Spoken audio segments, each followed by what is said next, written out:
this part. Okay, got it. So we did up to Prajalpa, and what we are discussing are the 6 things that we are not supposed to do. So that's where we are in the second verse. The verse is Atyahara Priyasascha Prajalpunyamagraha Janasangha cha Laulyam cha Sadvidhi Bhakti Vinashyati. So Vinashyati means destroys our bhakti. That's what Prabhupada is telling us. That's what Rupa Goswami is telling us. And as we have been discussing, this book is a very practical book. It's all about what to do and what not to do. It's a book of application. It's not mental wrangling here. This book is meant to keep us on toes all the time. It's meant to teach us that at no point should we ever think that we are elevated devotees. That never happens. That's something that many times happens to us, that we become very complacent in our situation, right? That okay, I have services, I've been in this movement for a decade or a couple of decades. There are people who respect me, and everything looks good. But then when we come back to these problems and solutions, and we understand that where do I stand when I look at these problems, look at these verses, and that tells me my true position, and we realize that I'm nowhere elevated. So that's the purpose here. That's what Prabhupada is giving us. All these should be a part of our daily contemplation, but hopefully I'm not doing any of these. So Niyam Agraha. Well, actually it's Niyam Agraha and Niyam Agraha. So I don't know if you all can see, but the Agraha has a dash on top of it. So it's Agraha, Niyam Agraha and Niyam Agraha. So they are two different things, right? So Niyam means rules, right? Niyam is rules. Agraha, the top one, is to neglect. Okay, that's to neglect the niyama. Okay, and agraha is to insist on it without understanding the purpose. Okay, that's the thing, but you have to understand that. So, I think I might have mixed this up here. Let me check that here. So agraha is to neglect. Agraha is to insist on without understanding the purpose. That's it. I'll check this from this and I'll fix this. Yeah. So when we read Prabhupada's books, we come across two different sects that Prabhupada talks about. One is Smartha Brahmins, and then the other ones are Sahajiyas. Have you come across these names while reading Prabhupada's books? Any one of you? Smartha Brahmins and Sahajiyas. No? Okay. So Smartha Brahmins are those who follow rules and regulations to the core. They have, as they say, right, they have their I's dotted and the T's crossed. They're perfect in their rules and regulations. And they call that as bhakti. When to take a bath, how to sleep, what mantras to chant at what time, how to look at the deity, how to stand in front of the deity. So they are just all about rituals. So they are emphasizing a rule and forgetting the purpose behind it. Okay, so that's the niyam agraha. They are insisting on a rule regulation, but they are forgetting the purpose behind it. Okay, the other end of the spectrum is Sahajiyas. So Sahajiyas, Prabhupada talks a lot about Sahajya. The word Sahajya, right? Sahaj in Sanskrit is easy. So they neglect all the rules. They call that bhakti. They say, oh, I just love Krishna. Krishna is in my heart. I don't need to do anything else. I am happy. I'm not going to worry about these rules and regulations. These are all for beginners, neophytes. I have Krishna in my heart. They call that as bhakti. And Sahajiya, as I said, is easy. They want everything easy and cheap. So, but what Prabhupada is teaching us in the purport through these is that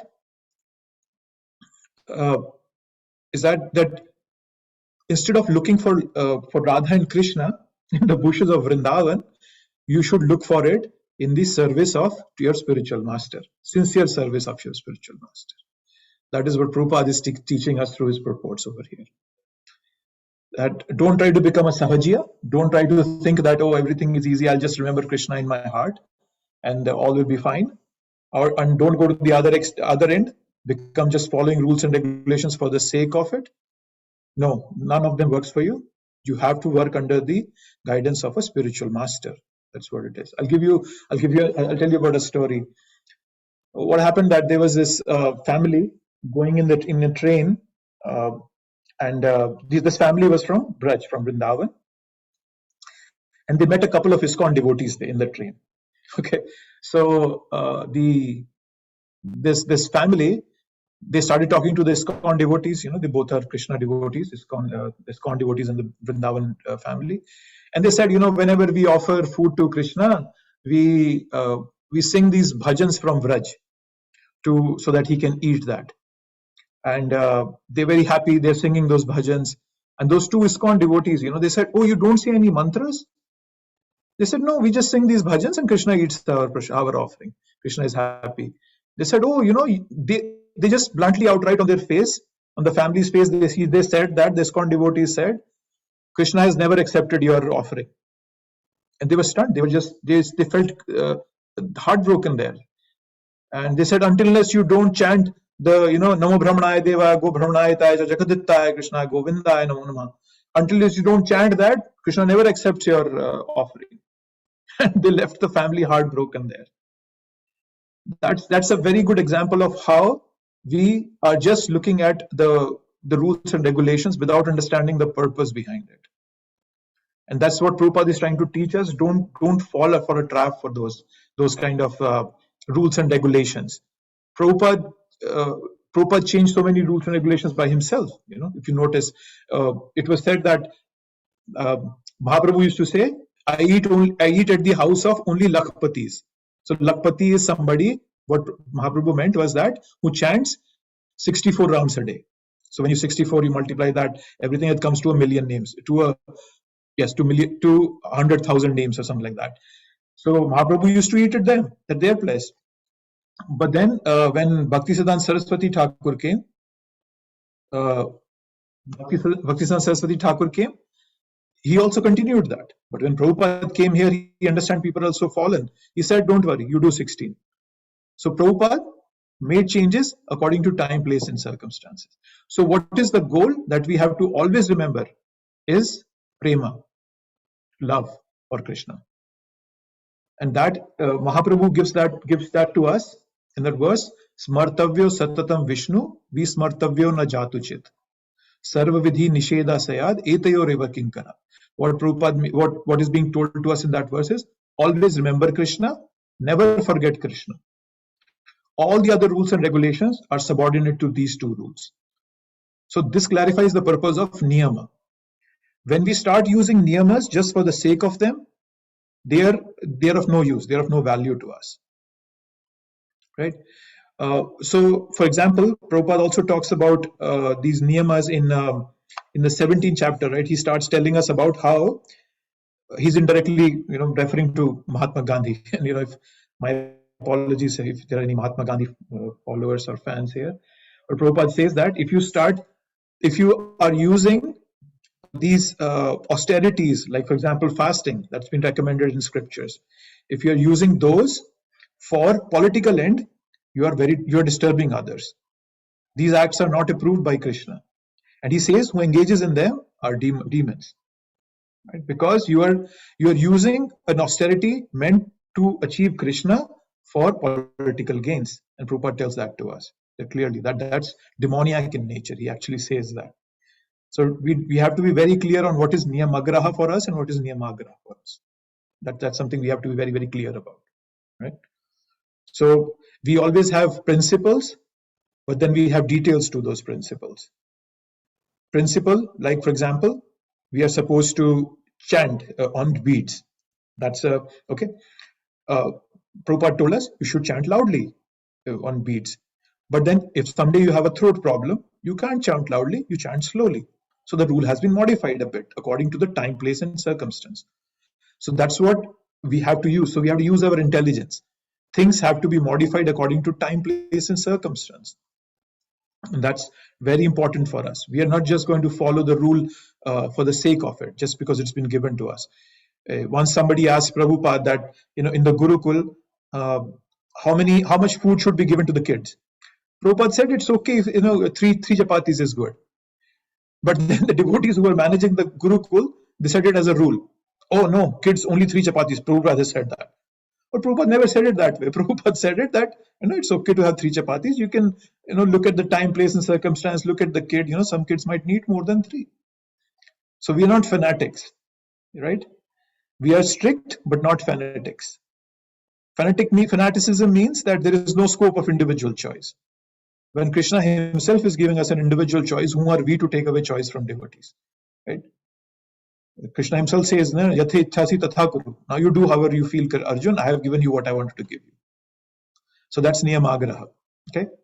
But then on the other hand, you also have to understand that we should not whimsically give up rules also. Right? For example, many of the external rules we follow, they affect our psychology. We dress neatly when we go to the temple. We put a tilak when we go to the temple. We show our respect to devotees. What if on the pretext that, oh, Krishna is in my heart and I'm fine, I don't have to do all the other external things, and I give them up? That's called whimsically giving up. So what I'm trying to stress upon is that we have to use our intelligence and understand the time, place, and circumstance to practice a rule and regulation. That's what we're supposed to do. Right? And all devotees are at different stages. Not all of us are on the same platform.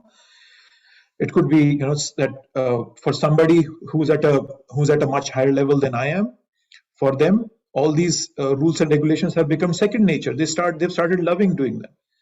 But for me, I'm just a beginner. I'm doing sadhana bhakti. So I have to put in some more efforts to make that happen. So there are different devotees, different levels. But we have to understand what the standard is. And if there is a substandard somewhere, we don't want to make that as the standard. The substandard can be used for sometimes here and there, but we don't make that the standard. So that's niyamagraha and niyamagraha. Any thoughts on niyamagraha before we move forward?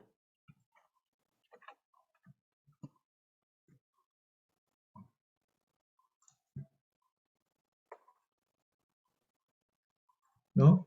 Okay. Then comes janasangha. Sangha means, jana means people, sangha means association. So Prabhupada is talking about the undesirable association. The quality of our heart, the nature of our heart depends on the kind of people we associate with. Okay. If you, as Prabhupada used to always point out, if you want to become a drunkard, you hang out with drunkards. If you want to become a devotee, you hang out with devotees. That's what you do. Right? So if you understand that all these things are related, and I will talk about that when we come to the end. Everything is connected. Atyahara, how Atyahara affects all of the other 5 qualities. So we will see that they all are connected. So Janasangha, Krishna also says this in the 2nd chapter. He tells us that dhyayato vishyan pumtam sangasteshu upjayate. When we start contemplating on the objects of the senses, attachment develops to them. Similarly, if we start contemplating an association of another person, we start developing attachment to them. We start taking up their qualities, right? So what Prabhupada and Jansangha means, that it's worldly minded people we are talking about here, right? So, but before you're talking about Jansangha association, let's talk what does the word association mean, right? I'll give you an example. That if there is a fly sitting on the head of my spiritual master, the fly is not getting association. It's just proximity. It's not association. Association essentially means emotional exchange. Right? It means that we want to associate with people who enhance our bhakti, our interest in bhakti. Right? If we have a desire to interact with somebody, and we feel that by associating with that person, our bhakti goes to a higher level, that is association. Right? And that's why Prabhupada created ISKCON. One of the 7 purposes of ISKCON is to bring members close to each other for the purpose of living a simple and a natural life. That was one of the purposes of ISKCON, what Prabhupada gave us. Right? And and there could be people, coming with this different thoughts, right? So, for example, there are bhukti, mukti, and siddhi kami. So, bhukti are who are interested in material pleasures, bhogas. Mukti is somebody who's interested in liberation. Just, oh, I'm fed up with this material world, I want to leave it. Then there are siddhi kamis. There are siddhi means there are nine siddhis you can attain: anima, laghima, prapti, uh, and some other ones out there. So what they mean are that you can be smaller than the smallest, you can be lighter than a feather, all these sorts of, there are siddhis. So there are people who have different interests in this material world, and they all are undesirable for a devotee. We don't want to get stuck up in any of those. Our goal is Krishna. Our goal is service to Krishna, right?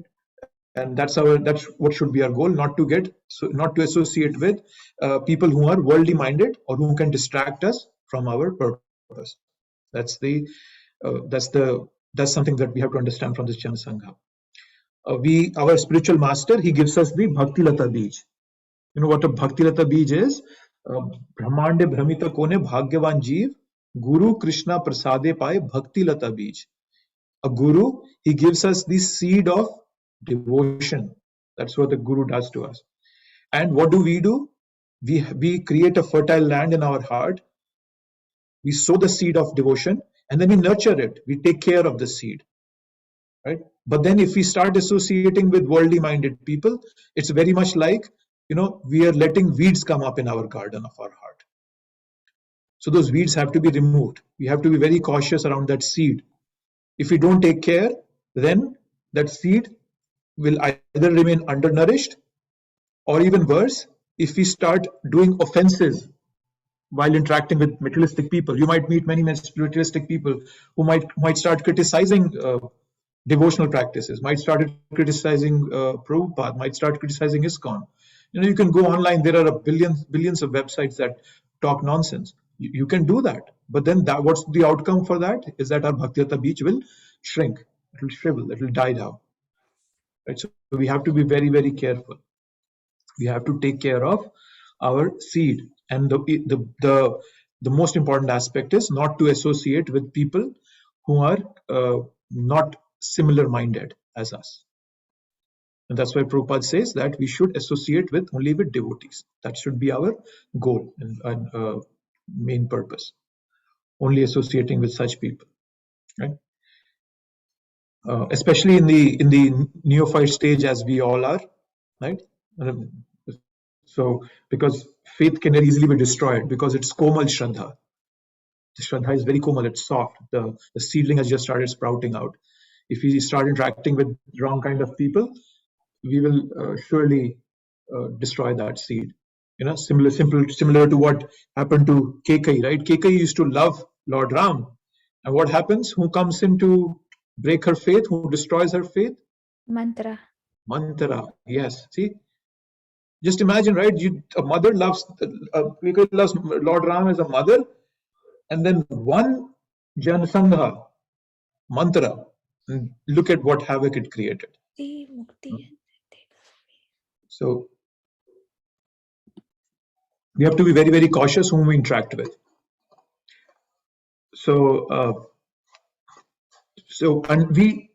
But then again, looking at the other end of the spectrum, you can think that, but we have to go to work. We all have, many of us have 40 hours a week job. Some have round the clock jobs probably. So we have to talk to people. So the best thing is that we don't invest ourselves in that. We don't invest our heart in those relationships. We do our jobs. We have to maintain our living. All has to be done. But we don't invest our time, effort, and heart in those. We just do them to the capacity they are needed. That's all, and we just stop there. Right? So that's about Jana Sangha, being very, very cautious about it. Right? Ajamil, so you must have heard it from Srimad Bhagavatam, story of Ajamil. Ajamil was a Brahman, being trained in all the Brahmanical qualities. What happens? He sees a man and a woman, they're just having a close relationship, they're kissing each other, and what happens to him next moment? Just his entire Brahmanical qualities go down the drain. And then he spends the next 40-50 years living a nonsensical life. But then Krishna has mercy, and then he liberates him towards the end. But we all are not going to be as lucky as Jamil. So let's try our best not to interact with any such people. So that's Jan Sangha. Any thoughts on Jan Sangha? Hare Krishna, Prabhuji. Just a quick thought on the Mukti. Mukti is also like liberation, like, that people feel like, we're gonna go Brahma Jyoti, like, our Atma is going into the Paramatma. Why it is part of the Jan Sangha? It's also like, we are doing the same thing, like through the Bhakti, but they are doing the, like, so why it is like, categorized in the bad way? Can you elaborate more, Prabhu? What do you mean by we also are doing it? What do you mean by when you say devotees are also doing it? It's the same thing, like, ultimately, like, they want to get the moksha, right? So in the Mukti one, and from the Bhakti, the marg which we are following, it's the same thing. We want to go to the Vaikuntha Lok or never come back to the earth. What's the difference there? So, Prabhu, the Brahma Jyoti is the external effulgence of Krishna. Okay. In Brahma Jyoti, there is no activity. People aspiring for Brahma Jyoti, they fall down. They come back to the material world. Why? Because there is no activity for them. It's a formless place to be in. That is why Mukti is never the goal of devotees. Never. Devotees never aspire for Mukti. Even it's even said that Mukti is practically standing at the doorsteps of devotees. But then devotees never aspire for that. Devotees aspire for Krishna, for his planet, Golok Vrindavan. Mukti is never a choice for devotees, now never a desire for devotees. That is why we are being told to stay away from it. Because if we interact with somebody whose goal is Mukti, and we get interested in Mukti, in liberation, then we are off the track now. Then we will have to come back here, start our Bhakti practice again. So that's the reason, Prabhu. So that's why Mukti is here.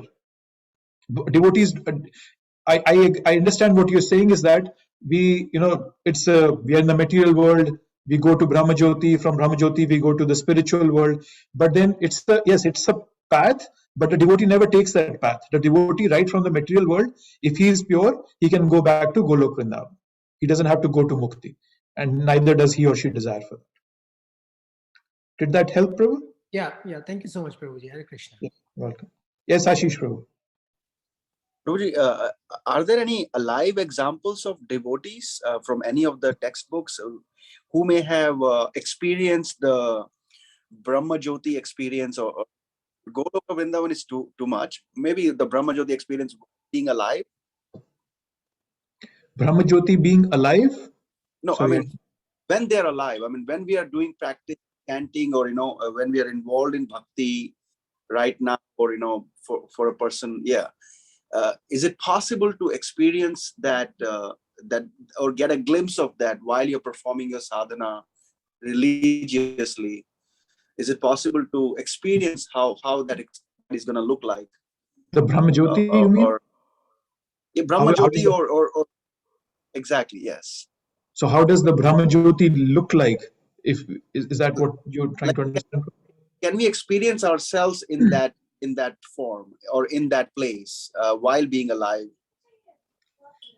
Well, Prabhu, as a devotee, when what happened when Vyasadeva was very morose, he was very sad when he had written all the scriptures, Vedas, Mahabharata, etc. He was morose. When Narad Muni came, he told him that this is the problem you're facing. You haven't written about Krishna very clearly. You have actually misguided people in this for the Kali Yuga. So then he sits down for meditation, and then he sees the entire creation of Krishna. He sees everything. He sees Golok Vrindavan, he sees the Brahma Jyoti, he sees the material world, how his material energies are working. He sees the entire creation. So you can go through that section. That will give you a glimpse of it. But other than that, to my knowledge, no, I don't think there is anybody and there is any mention of Brahma Jyoti in detail anywhere else. That's my knowledge, Prabhu. That's helpful. Thank you. And it's primarily because Prabhupada never wanted us to even think about these. There was an incident that one of his disciples, he read about Mayavadis in one of Prabhupada's books. And he went to Prabhupada and he said, Prabhupada, I don't understand this Mayavad. And Prabhupada said, very good. It's not supposed to be understood for you. That's why I didn't write much about it. So Prabhupada has been very, very merciful in all of us. He has given us exactly what we need to go back home, back to Godhead. So Prabhupada's books are complete for us. Yeah. Makes sense. Or maybe I should reframe my question as to, at what point will we know that, yes, we are on the right track? I mean, obviously, Guru is there to guide us, but from within, maybe, I mean, I don't know. I mean, so Prabhu, the first thing that you will start noticing when you will see yourself progressing, and we all have to do that. That's a very good question. We all have to have a barometer to understand that, are we moving forward or are we moving backwards? We all should. Then the first thing that happens to you is there's a sense of gratitude in your heart that starts developing. And when that gratitude comes, simultaneously comes an acknowledgement for our faults and drawbacks. For example, I am so clouded in my own world that I don't even see I'm envious of others. I don't see all these things happening in my heart. I don't see I'm doing atyahara, for example. My mind is so perfectly defined that it can just tell me that, oh no, Premna, this is not atyahara. This is something to be done. So when we start progressing, then the first thing that happens is that we get gratitude, and all these problematic things, right? Envy, jealousy, hatred, all these things, we start acknowledging them and sincerely start correcting them. If you remember in the first class, or was it the first one? I showed you that there are 9 steps of bhakti, right? So we start from Shraddha, then we go to Sadhu Sangha, then we go to Bhajana Kriya, then comes Anartha Nivritti. So Anartha Nivritti is the stage where we start seeing our faults, and they start, so I see the dirt in my heart and I very consciously start cleaning it up. So when you reach at a point where you have acknowledged your problems and you are genuinely, sincerely trying to remove them, understand that you are on the right path and you are making progress. Got it, and there are many other things, Prabhu. That's a very broad question that you have. There are many other things, and we can talk offline if you want to. But yeah, that's one thing that I have personally noticed. That, and I've seen it in devotees also. That makes sense. Yeah, from Nivarti to Nishtha to Ruchi to that. Yeah, final. All that progression happens. You see that love in your heart increasing. All these things which seem very like a chore every day, that you have to, I have to do arti, I have to do my 16 rounds, which look very heavy, they become very second nature to us. I start loving them. So all these changes happen, and as we see in devotees. So and yes, Krishna from within our heart also gives us that assurance. Right, in the 10th chapter, Krishna says, Tesham satata yuktanam bhajate priti purvakam dadami buddhi yogam tam yena mamupayantite. That once Tesham satata yuktanam, when always practicing satata yuktanam, when you're always engaged in my loving service, I give you the intelligence. Tesham satata yuktanam bhajata priti purvakam dadami buddhi yogam tam yena mamupayantite, that you can come to me. So Krishna starts defining the path for us, and he starts clearing the cloudiness in our mind as we move forward. Thank you, Prabhuji. Very motivating. Thank you. Yeah. Okay, then coming to Laulyam. Laulyam means excessive desire. Now, if you notice that Laulyam might sound a bit like Atyahar, right? Atyahar was also excessive accumulation. So Laulyam is excessive desire. So it's just that Atyahar was possessing things too much. Laulyam is excessive desire. So you have a desire to possess a lot, right? And these desires are inherently insatiable, as we all know that. Therefore, they are very detrimental to our growth, right? That is why, as I was saying, this book is very an application-based book. We are supposed to know each step, that how are we working on each one of them every day. We have to contemplate on it all the time. So if we have excessive desires in our heart, we will see that will pull us away from our bhakti, right? And how does that happen? See, whenever we are working, we have a priority list, right? You have a priority list. Okay, my family, my work, XYZ, all that. So we have a priority list.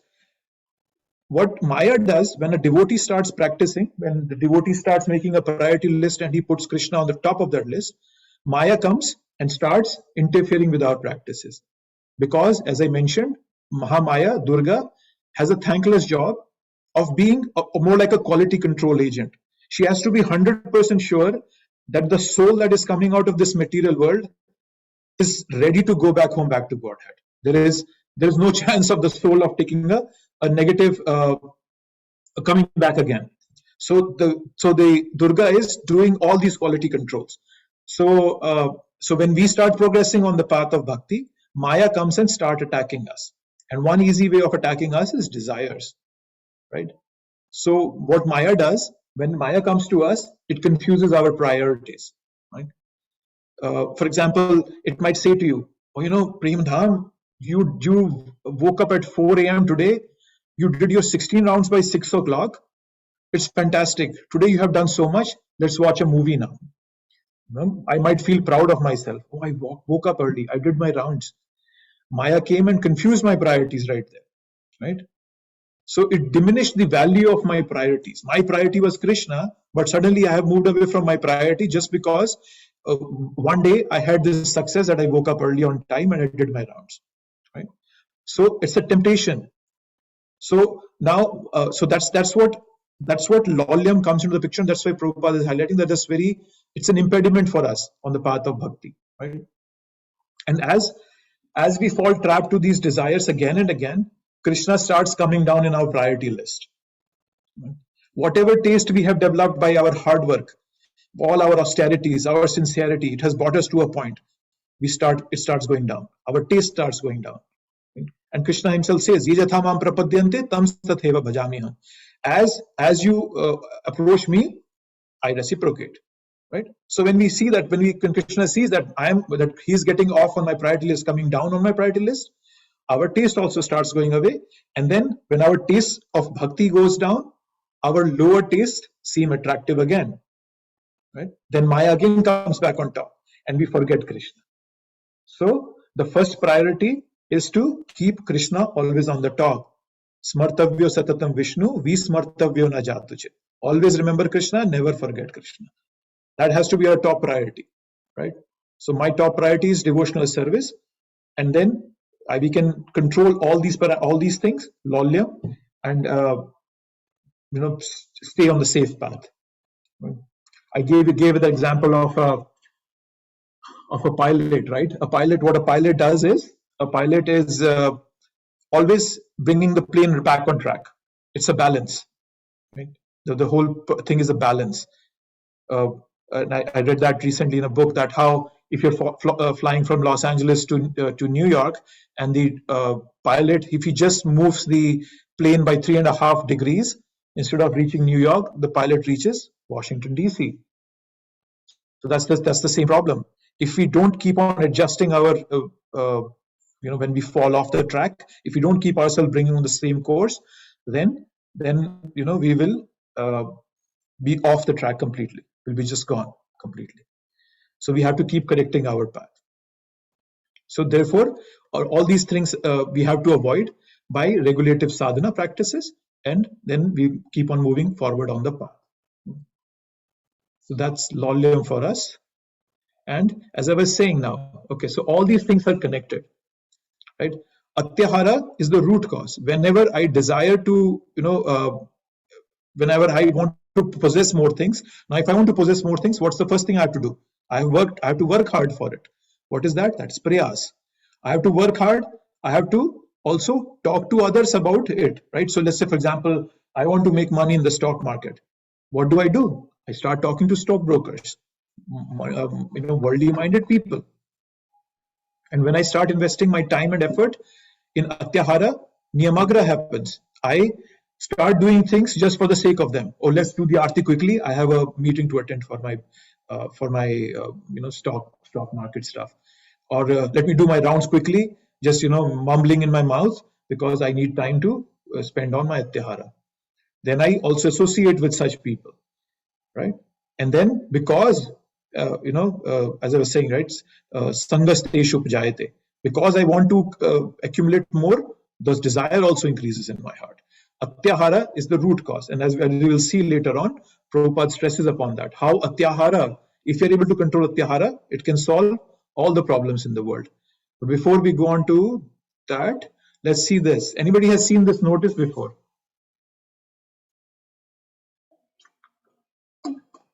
Or do you know what it is about? No? Okay. This notice, what happened when Prabhupada gave the first initiations in ISKCON, that was way back in November of 1966. All his devotees, they had no clue what they were getting into. They just loved Prabhupada. They thought that we want to help Swamiji. And Swamiji told them, take initiation. They said, okay, sir, we will take initiation and we will work with you. Once they were done with the initiation, Prabhupada posted this notice on their room. And here you go. What did this notice tell them? Devotees must attend classes, no intoxication, no illicit sex. You must be a vegetarian. Don't mix extensively with non-devotees. Should not eat foodstuff cooked by non-devotees. Should not waste time in idle talks, nor engage himself in frivolous sports. Should always chant and sing the Lord's name. Why did I put it here was because it clearly tells us that, where was that? Don't mix extensively with non-devotees. Just my Prabhupada is giving that right there on the top. Understand this. This can lead to your fall down. Don't waste time in idle talks. Prajalpa. Don't do that. Right. So Prabhupada, even when he was so fixed, he was so clear in his mind about the principles that he didn't want anybody to move away from that. He wanted them to be very clear what the principles are. What is going to destroy my bhakti? And he pointed this out to the first initiates that he had in his ISKCON. So I just wanted to bring this out just so that how serious was Prabhupada on these points. Okay, so this was the conclusion, and let me pull up the purport. The book. I think we can read from that. Just give me 1 second. Everybody doing okay till now? Okay. Any thoughts? Any questions while I pull up the book? Whether everything looks easy to practice, hard to practice, impossible to practice. What? Let's see.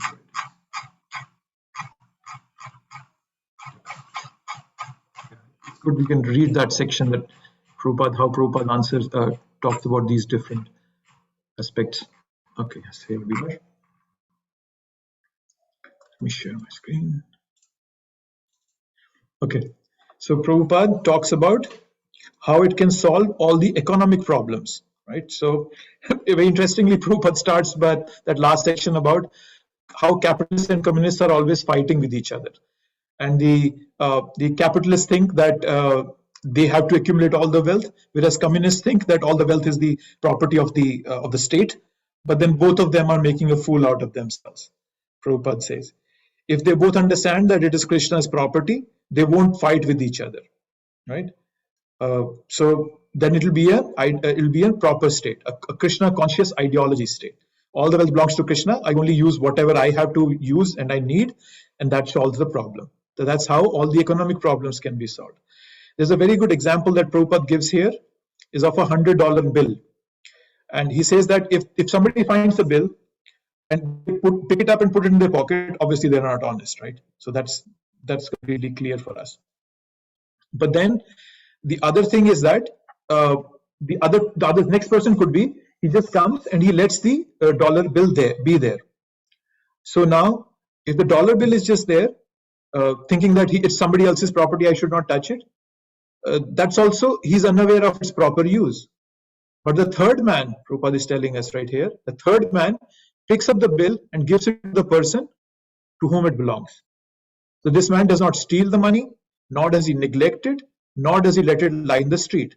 So that's the proper use of that $100 bill. How should a person, this man is both honest and wise.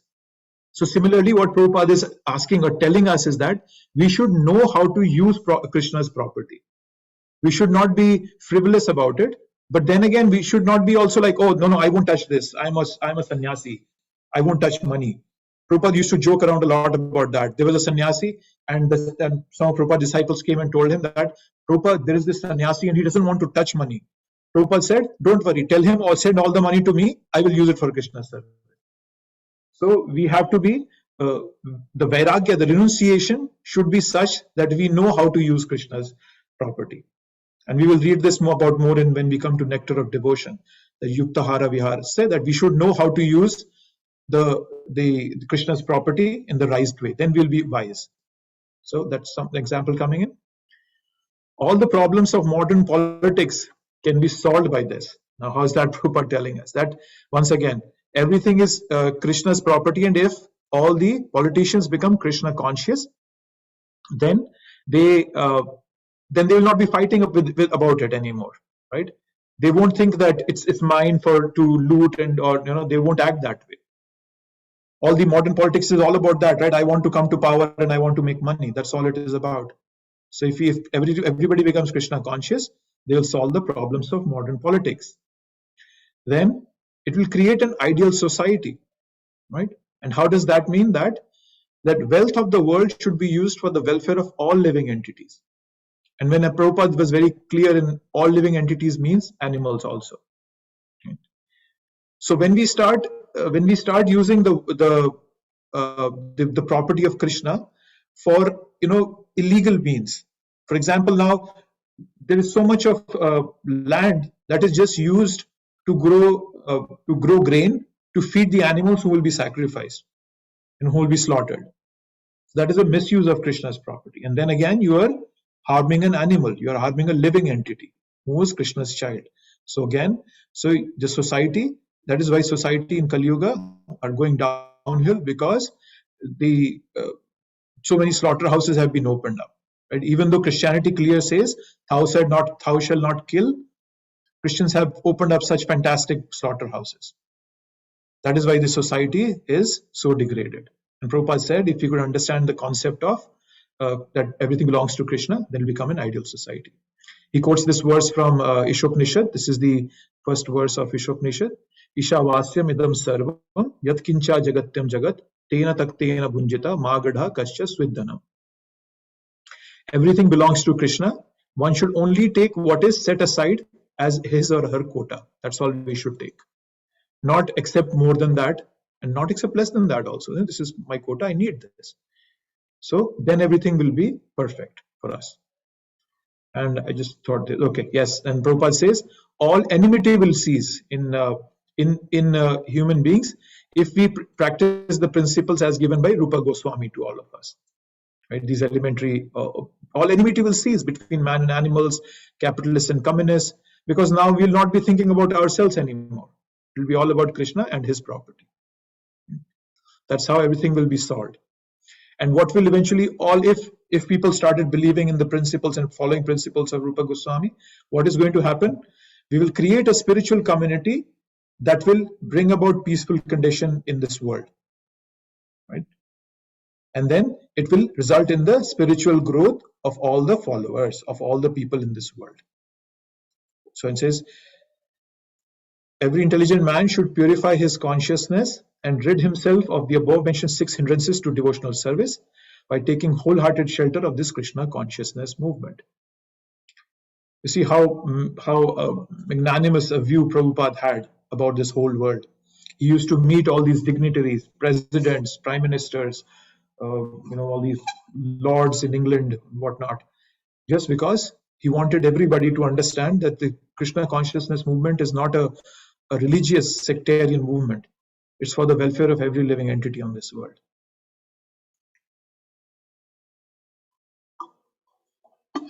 Okay, so thus ends the verse number 2. Anything to share here, anyone? Prabhuji, the one point was about the Jan Sangha, right? So how is it possible only to be associated with the devotees? We are all working people, right? So in the office, we associate with non-devotees. Even our relatives are not Krishna Bhakt. So in fact, they believe in other demigods. So it's very difficult and in this phase of our life that we only associate with devotees. And second thing, I was wondering why means we say that the moment we associate with the non-devotees, our bhakti will be affected. Is our bhakti so weak that we have to cage ourselves only in the association of the devotees? The moment we go out of the boundaries of the devotees, our bhakti is so fragile that will be contaminated so easily? That's a very good question, Adri. Yes, the bhakti is not weak. It's not at all weak. The bhakti is very powerful. I am weak. That's the problem. I am the one that can fall down easily. Once Prabhupada, he told his disciples, the difference between you and me is that I can never fall down and you can fall down. Yes, I have heard. Prabhupada said that. Yeah. Then the next day, the same disciple, he saw Prabhupada crying, standing in front of the deities. And Prabhupada was in a very pensive mood. He's just praying very deeply. So the disciple, and what Prabhupada was saying, Krishna, please don't let me fall down. So then the disciple asked, Prabhupada, just yesterday you told me that you will never fall down and I can fall down. What does that mean? He said, that's the reason. That's the reason you can fall down, because you don't have full faith on Krishna and I have full faith on Krishna. So to answer your question, I am weak. Bhakti is never weak. Bhakti is transcendental. It's coming from spiritual world. But am I receiving it? Am I appreciating it? And am I imbibing it to the capacity that I'm supposed to? The answer is no, at least for me. I can't speak on other people's behalf. That's for me. That is why I can fall down. That is why Maya can hurt me. That is why I have to be very cautious. That's the thing, Mataji. Another thing was there, Prabhuji. Mhm. So we are all pure soul, right? Mhm. And we are fallen down from the Golok, because whatever be the reason, we are just fallen souls now. So and we keep hearing in the lectures and in the literature that Krishna wants us back to him, right? If we take one step, Krishna takes 100 steps towards it. So if that is the case, and we are all making an attempt to be in the devotional service to the lotus feet of Lord Krishna, so in that case, why the Maya is so strong? When we are taking 10 steps towards the Krishna and Krishna is taking 1,000 steps towards us, then why Maya is trying to detour our path from Krishna to some other materialistic way? So that is something that bewilders me at times. Means I'm making an attempt. I get up at 4 o'clock. I'm doing my 16 round. That's an attempt I'm making in this materialistic world, having all the luxuries around me. Still, I'm making an attempt and doing that, right? The Krishna should support me. At least this soul who has fallen now is making an attempt to do that. Then why Maya is coming and means taking the right path that I'm taking, distracting me from there. So that is one thing I get lost at times. So, Madhuri, I think the answer is very similar to what I just told you about. Maya is not strong. I am weak. If in front of the same Maya, Prabhupada can stand strong, I cannot. And he's also he's a living entity, right? He's also a human being like me. He grew as a child. He grew old. He died. He left this body. I can walk that same path. But then I am not that strong. Maya is of the same intensity for everybody. So what we are doing, and what the way we all think at this moment is that, oh Krishna, why are you giving me a sea full of storms? Whereas what we should be asking Krishna is, Krishna, can you please give me an unsinkable ship? That's what we should be asking Krishna. Don't ask for a stormless sea. Ask for an unsinkable ship. Ask for a mind and intelligence so strong that it never falls trapped to Maya. The weakness lies within me. Maya has his 3 prongs hitting everybody to the same extent. But then a pure devotee, he is like what? Padma Imam Bhasha. 5th chapter, 11th verse, Krishna says, Brahmani Adhyay Karmani Sangam Tektva Karotiha Lipate Nasa Papena Padma Patram Imam Bhasha. That like a lotus flower growing in a mud, but still being very pure and clean. But then in the same mud, if you put any other flower, it's going to get besmirched with that mud. It's going to get smeared by that mud. So consider that lotus as Prabhupada and me as that tiny flower. So I'm not strong enough. I haven't become that lotus yet. The day I become a lotus, Maya will not be able to touch me anymore. And that's where the whole process takes us. That's where the whole bhakti process is meant to take us. That's why Prabhupada at every single step, I don't know if you go through Prabhupada's books, he's so motivating for us. He's giving us, at every step, he's giving us motivations. Don't give up. Don't give up. See, this Maya is this is, your job is to do bhakti, do devotional service. Don't be envious of devotees. He's guiding us every single moment. But am I strong enough to imbibe all that? I am not. But I will be one day. That's the hope a devotee never loses. And to answer your other part of your question, when you switch off a fan, the fan still keeps moving for some time. Similarly, you have very sincerely pulled out the plug on the fan. And as you're saying, you have done it. I wake up early, I do my 16 rounds, I try my best, I'm fully sincere. But the fan will keep revolving for some time for sure, right? You just cannot expect to be wrangling in the mud one moment, and the next moment you come out and say, oh, let me just dust off the mud and I'll be clean. It cannot happen that way. It will take some time to clean us up. So not to be hopeless, be fully hopeful that it is going to happen, but it's going to take time. Thank you so But your much. question is very valuable, Mataji, there's much more we can discuss about this. There's so much that can be done, and it's very important for all us beginners to, at least beginners like me, to clear these doubts out so that we can grow properly. It's more like we are untying the knots in our hearts by getting these questions, answers to these questions. Yeah. Thank you, Prabhuji. No, thank you for asking. This is a very good question. So let's jump on to verse 3. Okay. So verse 3, it's kind of the other end of the spectrum. Now, Rupa Goswami is telling us what things should we do to grow in bhakti. Utsaha nishcha dhairyat tatpat karma pravartanat sangatyagat shato vritti sadvir bhaktir prasiddhyati. It increases our bhakti. Prasiddhyati means they are favorable. There are 6 principles favorable to the execution of pure devotional service: being enthusiastic, endeavoring with confidence, being patient, acting according to regulative principles such as Shravanam, Kirtanam, Vishnu Smaranam, hearing, chanting, and remembering Krishna, abandoning the association of non-devotees, and following in the footsteps of previous acharyas. These 6 principles undoubtedly assure the complete success of pure devotional service. See, Prabhupada is telling us following the footsteps of previous acharyas. And that's the beauty of our process, Mataji, as you were asking us. Just by following the previous acharyas, we can get the same results that they have got. All we have to do is follow them. We don't have to create a new path. We don't have to do anything fancy. A very simple process shown by the acharyas. We follow it sincerely and strictly. Guaranteed success for us. In this entire creation, there is no guarantee, 100% guarantee for anything. Even with the most antibacterials we get, it's 99.9%. They also say that we're not 100% sure. Bhakti, 100% surety Krishna is giving us. Prabhupada is giving us more than Krishna. A pure devotee is giving us. When a pure devotee gives us this mercy, Krishna can never say no. In the 9th chapter, Krishna tells Arjun, Konteya pratijani name bhakta pranashati. Konteya, you go and say that my devotee never perishes. Why does he tell Arjun to say so? Because people know that Krishna he's independent, right? He can go back on his claim anytime he wants. But if a pure devotee says something, Krishna will never go back on that. That's the love Krishna has for his pure devotees. So if Prabhupada is saying this to us, if Rupa Goswami is saying this to us, it is going to happen for sure. Okay, so the key aspects.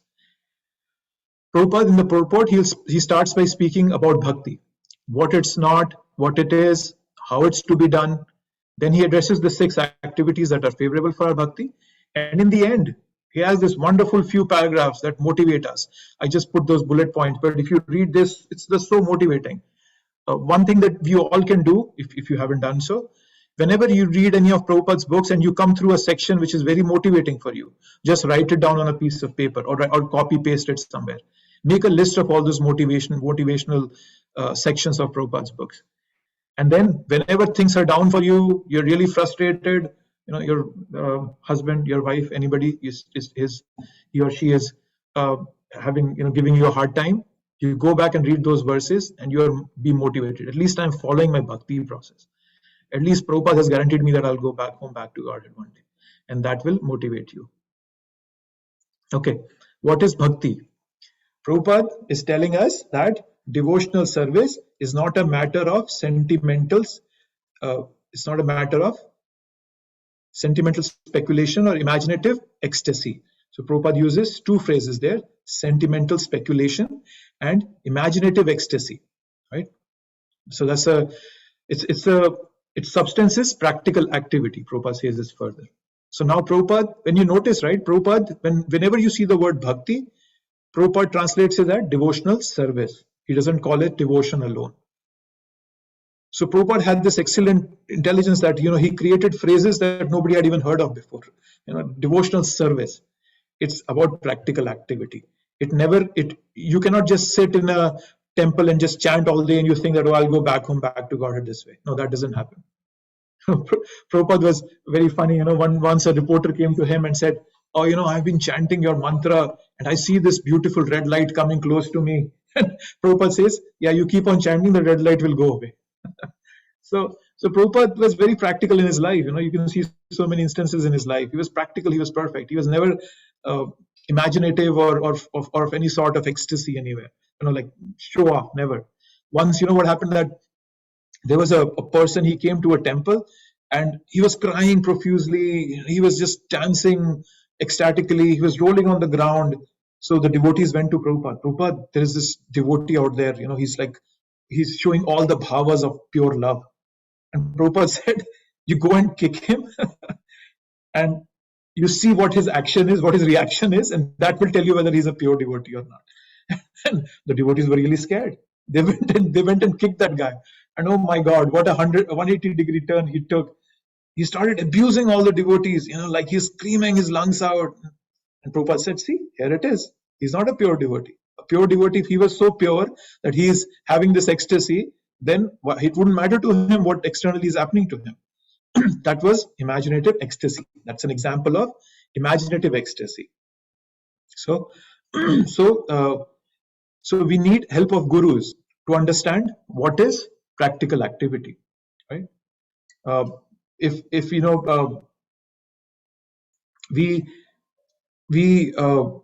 let's say married couples, right? If one spouse is saying to the other that, oh, I love you, and all the time the one spouse is saying, let's say for a husband saying to his wife that I love you all the time. But the moment the wife comes and sits in front of him, he starts looking at his phone, right? So even though we have intellectual conviction, but then if there is no emotional connection, all this is just useless. That's just a show, right? So that's what Prabhupada is saying. It's imaginative ecstasy. It's this sentimental speculation. We don't have that emotional connection. The emotional connection happens by practical activity. That's what Prabhupada is stressing upon here. So it's not that, yes, bhakti is in the heart. I'm not saying that. But then it's not just all about the heart. All right? Sometimes somebody may come and say to you, oh, I see Krishna playing a flute when I'm chanting. No, that's fine. How is that benefiting you in your bhakti? Is it taking you back to Godhead? It's not. So let's not fall trap to this pseudo bhakti parameters and that give us a sense of being elevated, because that's one way Maya attacks us. It makes us feel you're elevated. Prem-dham, 10 years, so much work's been done, so many services, you are excellent. People respect you, and here I am, a bundle of foolishness that thinks that, oh, I'm really something now. So that's not bhakti. What bhakti is about. Bhakti is all about service. Pure devotees, they keep working till the last breath. Prabhupada was translating Srimad Bhagavatam till he left his body. He was on his deathbed and he was translating Srimad Bhagavatam. And that's what Prabhupada is protecting us against. He's warning us against. So the bhakti is a feeling that is expressed through physical activity, and that's what Prabhupada is explaining to us. And what is not bhakti? Okay, sorry, that was what is not, but what is bhakti? So as we are talking, bhakti is a cultivation, right? And Prabhupada is saying that as soon as you hear the word cultivation, we must understand there is some sort of activity. We have to engage in meaningful devotional services. Prabhupada stresses upon that. Right? Cultivation, we just talked about how that your guru gives you a seed of devotion, you put it in your heart, and then you do a physical activities. But yes, we were just told, don't associate with non-devotees. Don't aspire too much for materialistic wealth and glamour. Physical activities you have to do physical efforts to control those, pull yourself back from that. So we have to understand that that's a meaningful devotional service. That's what we have to approach. that's how we have to approach bhakti, right? So we remember Krishna internally in our heart, but then externally use the time for service. That's why, that's what means, the combination of devotion and service, devotional service. It's practical activity. Internally Krishna, thinking about Krishna, and externally doing services for him. That's how we move forward, right? And Prabhupada is quoting this verse right here, Anyabhilashita shunyam gyan karmadhyanavrittam anukulena krishna anushilnam bhaktim uchchati. That when we are doing favorable services for Krishna, and which are free of all external motives, that is true bhakti, that is true devotional service.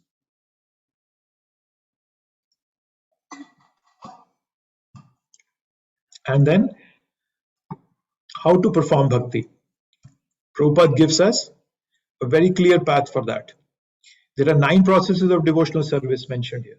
Shravanam, Kirtanam, Vishnu, Smaranam, Pad Sevanam, Archanam, Vandanam, Dasyam, Sakhyam, Atma Nivedanam. Those 9 are given there. And then Prabhupada is telling us that Shravanam, or hearing, is the first step. And this is all from the purport itself. This is not somewhere else. That's why I just copied it here and I highlighted the sections. We should approach the proper person. Recommended in Bhagavad Gita 4:34. Tad vidhi pranipatena. So just one second.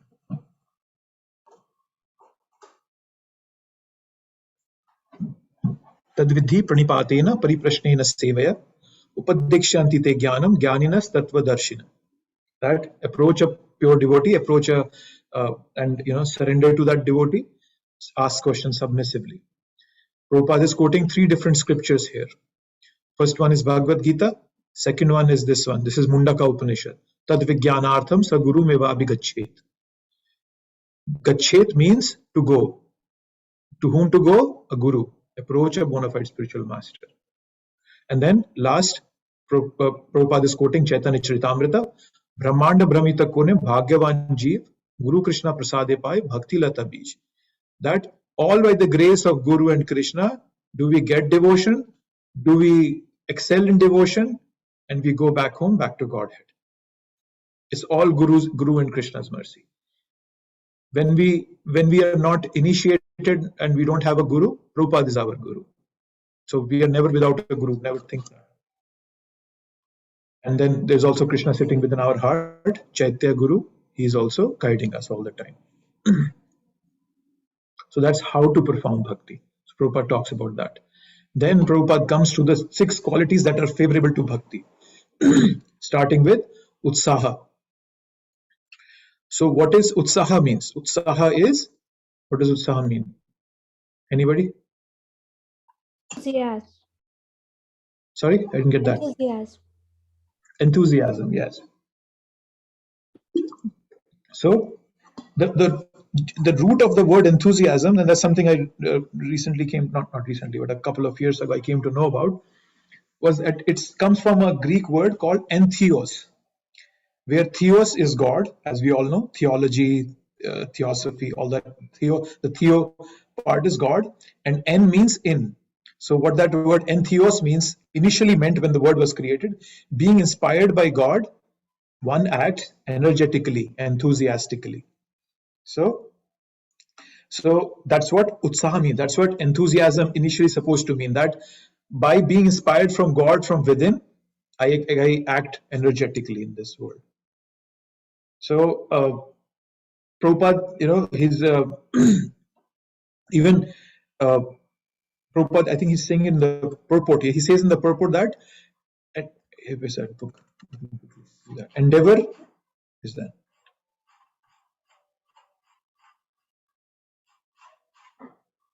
Yeah, he says endeavor executed with intelligence in Krishna consciousness is called utsaha or enthusiasm. Can you see the book, or you can still see the slides? So you're not sharing this. Okay, are we seeing the book or the slides? Slides. Okay, that's okay. I won't move back. Oh, that's okay. Yeah, so it's in the purport. Prabhupada is saying that endeavor executed with intelligence in Krishna consciousness is called utsaha. Right? So enthusiasm is not a replacement for intelligence, right? So, but then that is why Prabhupada is using both the words, endeavor with intelligence, and that is enthusiasm. So enthusiasm doesn't mean we replace intelligence, we stop using our intelligence, right? So we have to also understand, how does enthusiasm come in us?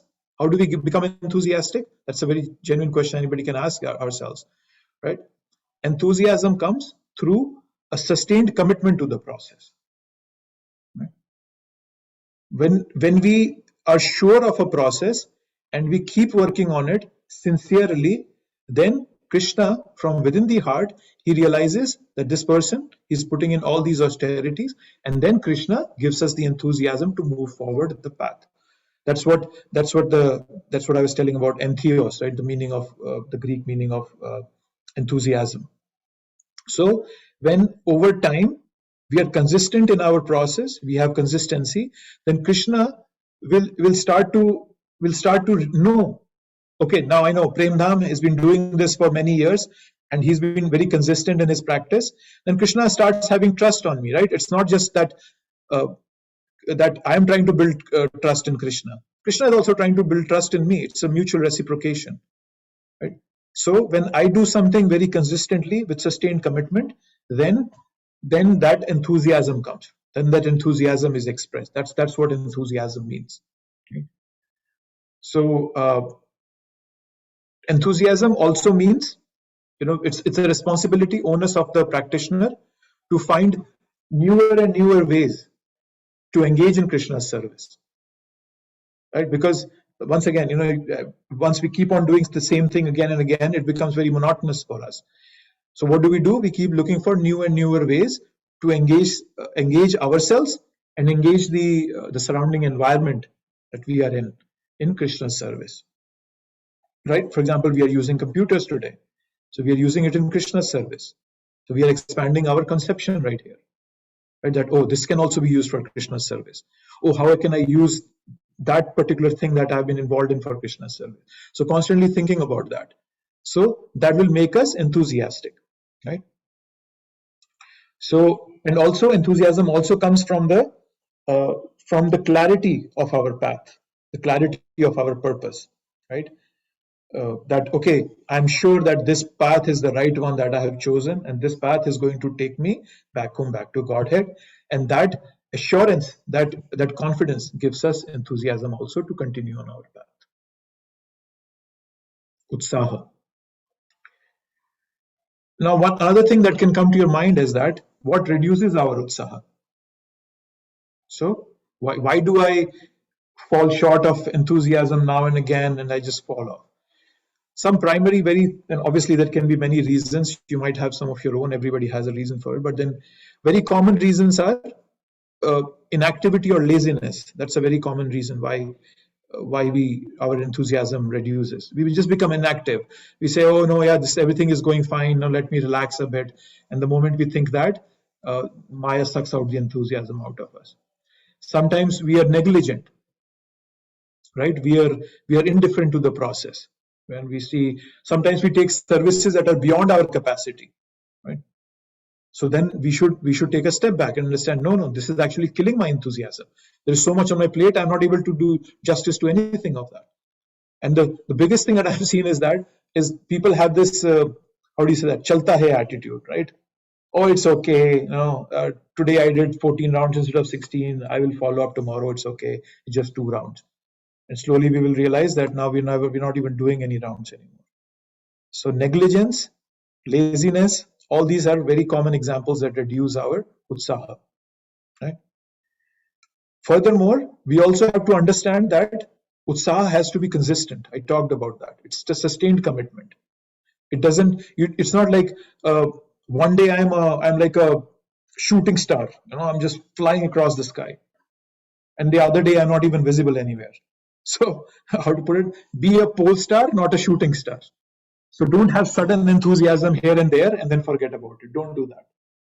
Have a consistent, sustained enthusiasm. Whatever you can maintain, keep that enthusiasm. Don't be in another thing is, don't be in the thick and thin. And I think these are a few principles that Let me see if I can, or probably I'll put it in I'll post them in the WhatsApp group. So there are some Sanskrit terms for all of these concepts. I'll post all of them in there. What kind of enthusiasm we should not have. Okay, so the other one is that sometimes I'm very enthusiastic, sometimes I'm lethargic, right? Sometimes doubts come in our mind, right? So, and then those doubts, they are able to shake our resolve. Sometimes I'm battling with my senses. That reduces my enthusiasm, right? So, and then, so there's many things that we have to be very cautious about to continue maintaining that enthusiasm so that it's not sucked out of us, right? And one thing that I fall trap to most of the time is that I am always thinking that how are other people looking at me? Oh, am I doing service and the other people should come and appreciate me, right? So, but we have to get into a habit of reminding ourselves that except Krishna, nobody is concerned about my growth. Only Krishna is the one who's concerned about my growth. And Krishna's representatives, my guru. But then other than all the world you're seeing around you, nobody is worried about you. Tomorrow you might disappear, and you stop coming to the temple. Month later, nobody even remembers you. So you always have to remember that Krishna is watching us. Always keep that reminder that Krishna is watching. Whether anybody is watching you or not, it's okay. Forget about it. Krishna is always watching. When you give your full capacity by that thought in mind, and we are submissive while doing your activity, as Prabhupada was giving us that purport of the verse 4th chapter, 34th verse, we are submissive, then everything works out fine for us. So having that kind of a respectful and prayerful mood and a very thoughtful, intelligent mood will continue giving us enthusiasm in our path. It's 8:22. I'm not sure if I should start the next one. Is Nishchaya, or we should? Is there any questions at this moment? Either Utsaha or anything else we have read?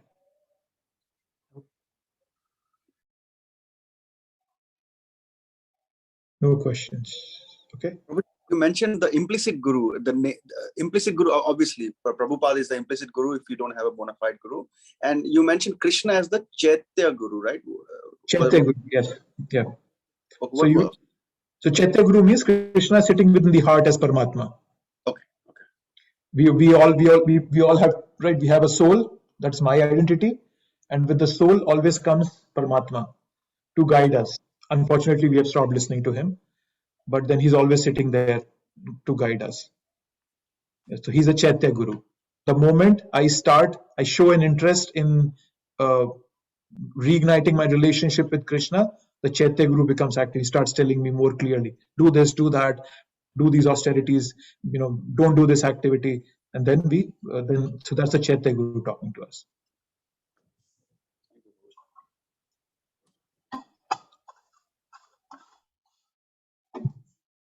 Okay. Okay, so I wouldn't start the Nishya today. We can start it the next time. But so if there is nothing else at this moment, we can wrap up here. And I know they are obviously supposed to have a lot of questions, and I really appreciate that you all are bringing it out. And as I mentioned last time, and I'm just reiterating myself, is that there's this Saturday's 1 hour that I keep myself available. It's completely a voluntary, it's your choice. If you have a question, and that's why I was suggesting you should write down your questions. They're very valuable for our growth. And when we ask, others also gain from it. Write down your questions. I'm available on Saturdays. I think it's 6 to 7 or 7 to 8. That's 1 hour. It's there in the guidelines. I'm available. If you have any questions, please come. You can ask me. I'll try to answer them. If I can't, I'll look for an answer for you and get back to you. If you have a question that you feel you don't need to ask me in person, there is that